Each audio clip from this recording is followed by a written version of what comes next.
volta com a notícia de frente para você. Agora são 6 horas e 4 minutos? 40, né? Não apareceu ali o último dígito ali, mas 6 horas e 40 minutos na capital. Continua com chuva.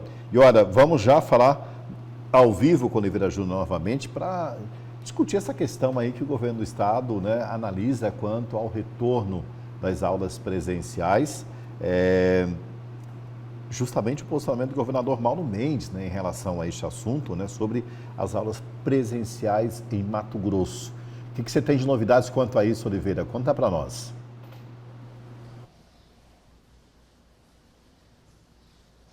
Bem, Porto, contrariando as expectativas de algumas pessoas da área da saúde, por exemplo, o governador Mauro Mendes bateu o pé e manteve o ano letivo, o retorno para o dia 7 de fevereiro, inclusive garantindo a manutenção das aulas presenciais, apesar do avanço dos casos de Covid-19 no estado. O governador Mauro Mendes confirmou que as aulas na rede estadual para a educação em Mato Grosso permanecerão 100% presenciais neste ano, mesmo com a escalada nos casos da Covid-19 e influenza no estado. O ano letivo, como eu disse, começa no dia 7 de fevereiro. Mendes afirmou que é preciso tratar a educação com respeito no Brasil.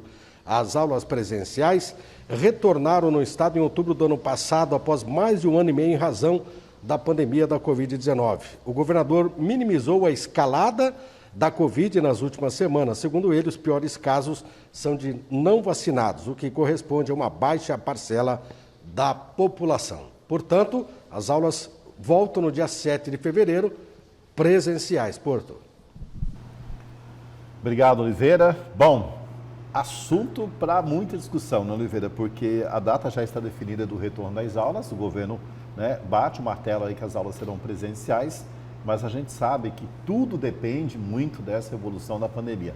Vamos torcer, vamos até orar para isso, né, que aconteça de fato o retorno presencial, que seja mantido esse calendário, porque as crianças precisam dessa retomada e que a gente consiga manter sob controle essa questão, principalmente da pandemia. Agora, Kleber e Daniel, mais uma justificativa e uma preocupação maior, né, do que aconteceu no final de semana. A gente viu um embate muito grande, né, aquela resposta que o presidente da Anvisa deu ao presidente Bolsonaro e ao ministro da Saúde sobre ainda aquela polêmica de vacina para crianças, né, só justifica essa questão da importância da vacina para criança de 5 a 11 anos, que é o período escolar, né?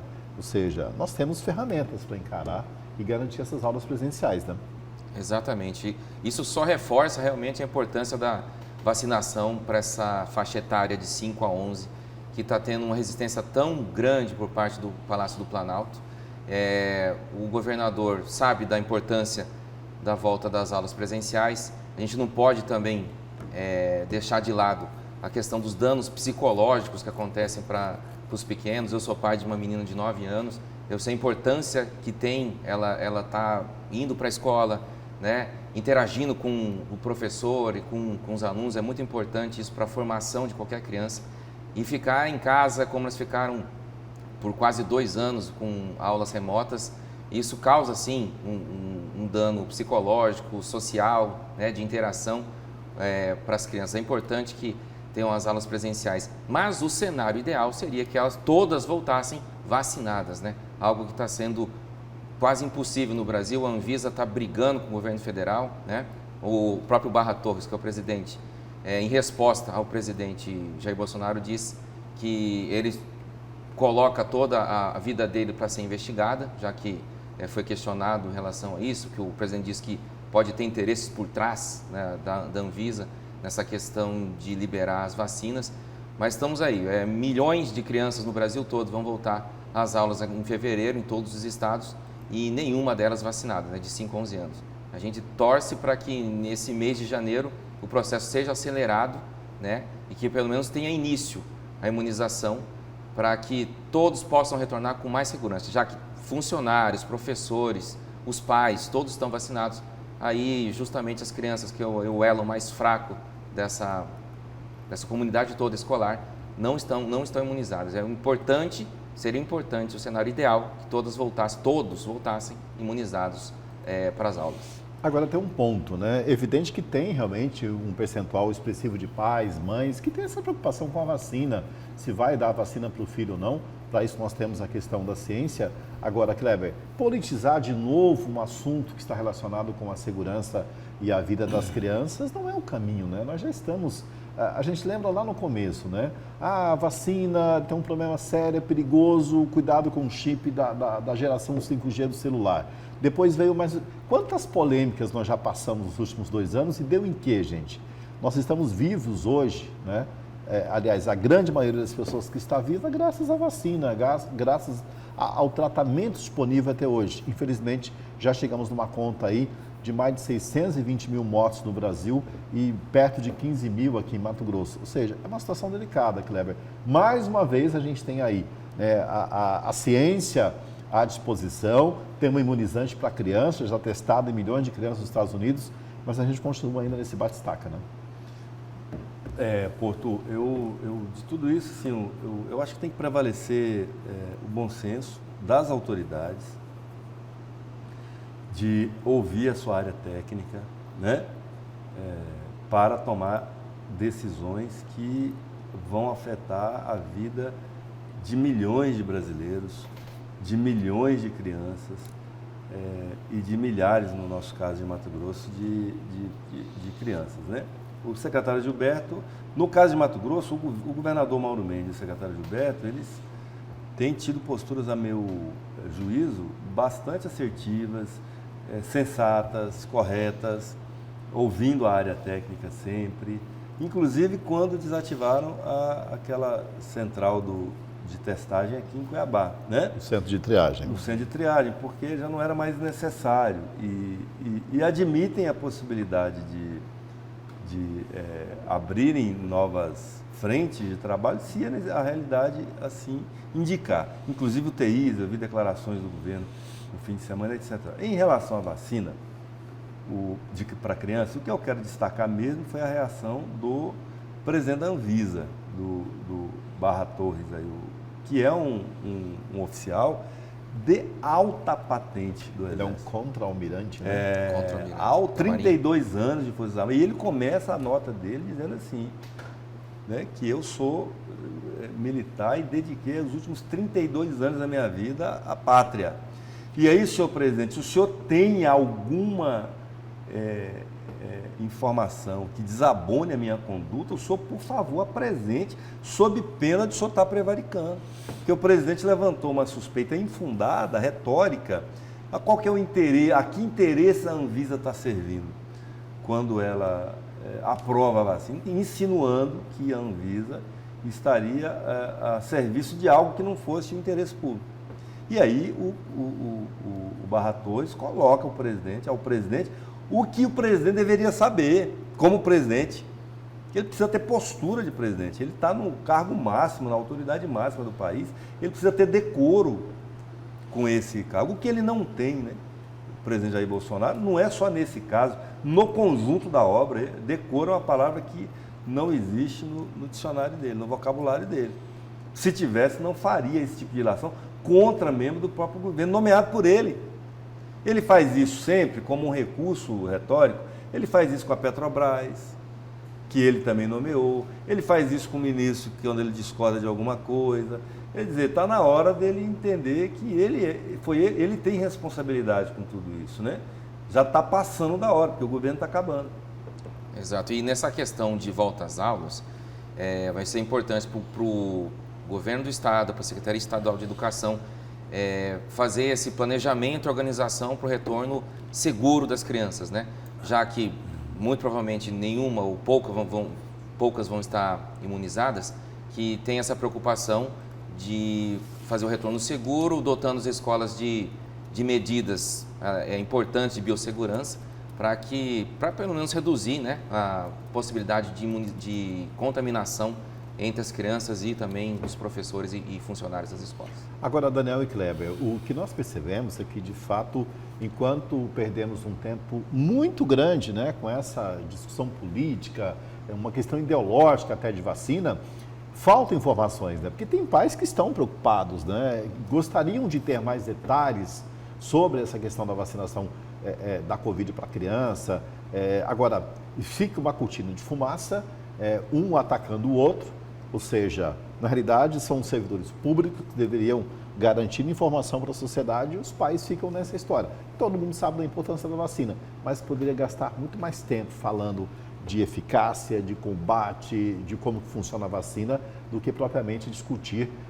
Tem gente que coloca, mistura até religião no meio dessa história de vacina para criança. É uma coisa assustadora o ponto que nós chegamos. Nós estamos falando de crianças e já saiu mais um recorte de estudo que pelo menos aí uns 30%, salvo engano, das crianças que infelizmente, né, as crianças que nós perdemos para a Covid recentemente, são mais de 300 óbitos, né, o maior percentual delas está nessa faixa aí dos 5 anos de idade. É quando a criança já está frequentando, né, a educação infantil, quando ela já está seguindo aí os seus primeiros passos e fica nessa história toda, ou seja, falta informação técnica, informação adequada e sobra especulação e briguinha política. Eu tenho a impressão, inclusive, que a própria Anvisa e o Ministério da Saúde, as áreas técnicas do Ministério da Saúde, estavam interessados em fazer campanhas mais abrangentes para conscientizar a população sobre a vacinação, mas deve, inclusive, faltar recurso para isso e autonomia, né,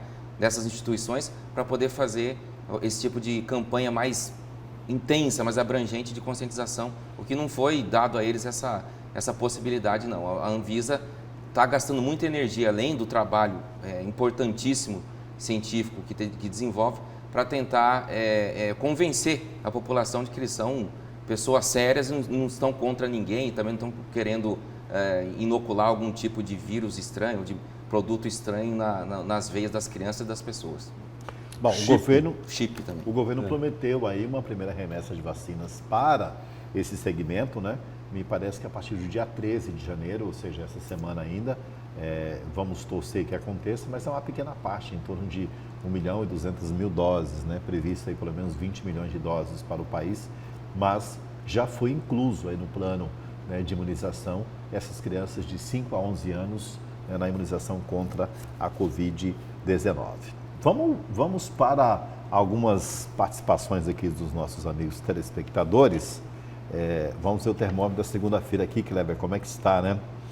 Olha, bom dia. E é você, Kleber. Agora o Kleber é cientista, onde ele tirou que carne faz mal à saúde. Misericórdia. Agora o jornalismo encostou no fundo do poço. A Maria da Várzea Grande. Sim, senhora. Na verdade, a gente não foi contra aqui uma defesa, né? Não falamos que a carne faz mal para a saúde. O que foi comentado é que, naturalmente, existe um dia só para não comer carne, né? Foi isso, Kleber? Foi isso que eu falei. Saudável fazer um jejum de um dia. A carne é uma proteína que nós temos o hábito cultural de consumir e vamos continuar consumindo. E o nosso respeito aos nossos amigos vegetarianos que não comem carne. E tudo em excesso faz mal, né? Açúcar faz mal, a sal em excesso faz mal, o óleo, não precisa ser cientista, basta ter um mínimo de informação. Bom dia, a notícia de frente perde o contraponto, lamentável. Se tornou um programa da esquerda. Sério? Opinião. Assim que ele recebe, né? Bancada, parabéns, Kleber, pela posição sobre um dia sem comer carne. Ficou claro de quem os deputados estão a serviço. Vergonha, a opinião do Thiago. Mais uma opinião aqui. Bom dia, parece que os vereadores e deputados não sabem onde estão lá para fiscalizar e legislar, né? Só criam polêmica e politicagem, uma vergonha. É a Benedita Moraes, lá de Várzea Grande. Bom dia, bancada da Notícia de Frente, em especial meu amigo Kleber Lima. Sobre o assunto FETAB, Kleber, o pessoal do agronegócio, eles não só pensam que são uma classe especial, eles agem como tal. Mandam no governo e na maioria dos nossos deputados. O assunto assanhou os deputados. Significa que foi colocado o dedo na ferida. Infelizmente, é o próprio povo que os elegeram. Quem sabe este ano tenham mais consciência. Um abraço, professor Diltinho Santana, de Cuiabá. Abraço, professor. Olha, bom dia, bancada.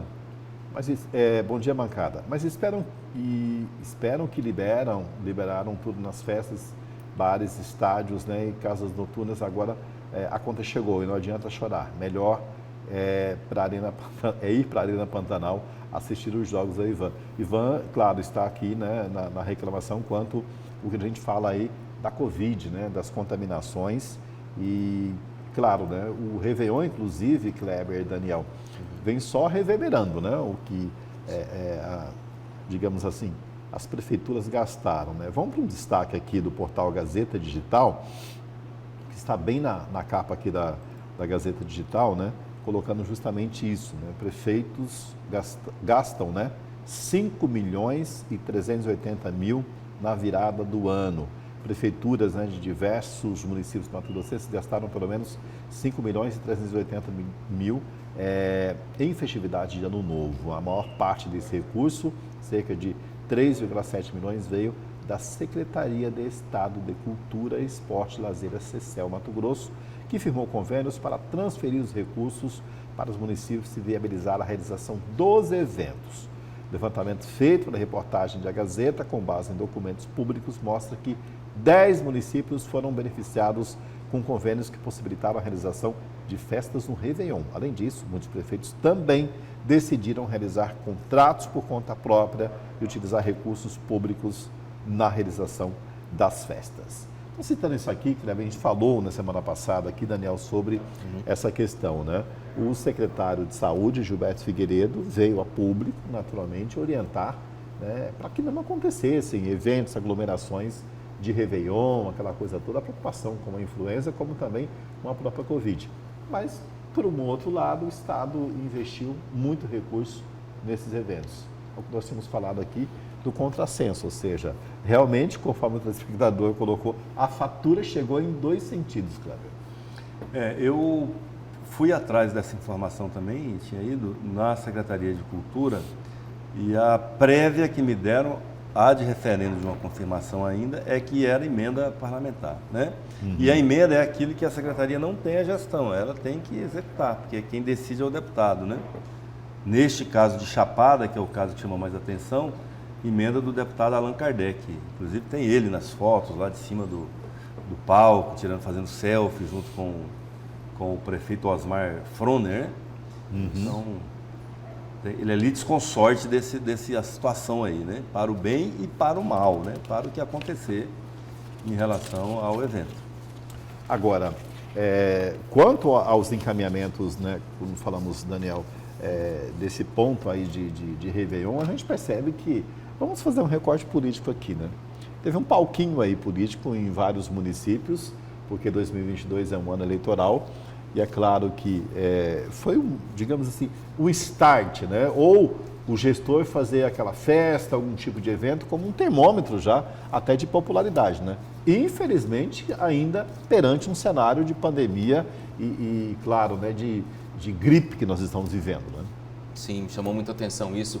Eu estava de folga nessa semana, mas eu vi que apenas em Chapada o número de contaminações subiu mais de 600%, foi isso, né? 633%. Eram 3 internados, passaram para mais de 25 ou 30, né? Realmente não houve essa preocupação com a saúde da população e nesse caso de Chapada foi um município praticamente isolado, né? Porque todos os outros decidiram não fazer festa. São Pedro da Cipa São Pedro da Cipa também. E pelo que me consta, o prefeito também tem a intenção de fazer o carnaval lá, né? Agora em fevereiro, de Chapada. Eu acho que ele tem essa intenção aí. Ele resolveu realmente peitar todo mundo, inclusive o secretário de saúde, tudo, deu alfinetadas. E vamos ver se a evolução dos casos está demais. Ontem, são dados de ontem no país, já são 33 mil casos por dia de contaminação por Covid no Brasil, está aumentando de novo a curva, né? E o gestor não pode fechar os olhos para isso, né? É estranho que o poder público possa decidir em cima, não, eu quero fazer festa porque eu tenho que agradar meu povo, até com questão eleitoral, como você disse, e em cima da segurança sanitária das pessoas. Isso tem que ter um freio, né? Se o município, tudo bem que o Estado não pode intervir no município, mas existe uma autoridade sanitária no país e no Estado, né? Você tem que crescer o olho para cima desses gestores que... Eu acho que o carnaval está fora de cogitação, não pode acontecer, né? o Nordeste, o Rio de Janeiro, São Paulo, Minas, já disseram que não vão realizar. Então, por que que alguns resolvem furar essa bolha aí e, assim, enfrentar, confrontar a tudo e a todos para poder agradar a população, agradar o grupo político das pessoas? Vamos para o rápido intervalo aqui na Notícia de Frente e já voltamos. Agora são 7 horas em ponto, né? Na capital. Cravado. Bom dia para você. Imagens da Avenida do CPA. Ó, a chuva continua, gente.